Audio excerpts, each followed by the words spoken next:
لاہور میں رواں سال کے 2.5 ماہ کے دوران 27 افراد نے زندگی کا خاتمہ کر ڈالا۔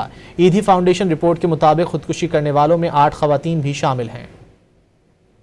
مہنگائی، بے روزگاری، گھریلو ناچاکی یا ذہنی تناؤ کا شکار افراد حالات کا مقابلہ کرنے کی بجائے زندگی کا خاتمہ کر لیتے ہیں۔ لاہور شہر میں خودکشی کے واقعات میں خوفناک حد تک اضافہ ہوا ہے۔ ایدھی فاؤنڈیشن کے مطابق صرف 2.5 ماہ کے عرصے میں شہر کے مختلف علاقوں میں 27 افراد نے موت کو گلے لگا لیا۔ پھندالے نے زہر کھانے، اونچائی سے چھلانگ لگانے اور گولی مار کر خودکشی کرنے والوں میں 8 خواتین اور 19 مرد شامل ہیں۔ جو رجحان ہے خودکشی کا اتنا کیوں بڑھ گیا ہے، تو یہ ہمارے معاشرے کے اندر جو ہے ایک ان بیلنس ہے کہ یہ جو جتنے بھی کیس ہیں اس میں تقریباً 8 خواتین ہیں اور 19 مرد ہیں جنہوں نے خودکشی کی ہے۔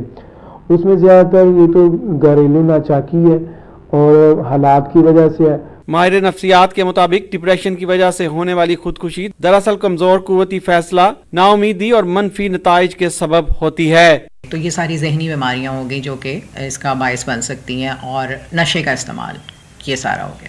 لیکن اب یہ بات ہے کہ یہ سب کچھ ہوا کیوں، یہ بیماریاں آخر ہوتی کیوں ہیں؟ تو اس کے پیچھے ساری پھر وہ وجوہات آتی ہیں کہ جیسے بہت زیادہ غربت کا جو بڑھنا ہے، جو لوگ بیسیکلی بہت فائنینشلی نہیں اسٹرانگ ہو پا رہے، گھر میں کھانے کو کچھ نہیں ہے، تو وہ پھر اپنی مایوس ہو کے اپنی زندگی ختم کرنے کا فیصلہ کرتے ہیں۔ ماہرین کے مطابق ایسے بڑھتے ہوئے واقعات لمحہ فکریہ ہیں جس کے تدارک کے لیے معاشرے کو اپنا کردار ادا کرنا ہوگا۔ کیمرامین عارف رحمت کے ساتھ وسیم ریاض، ڈان نیوز، لاہور۔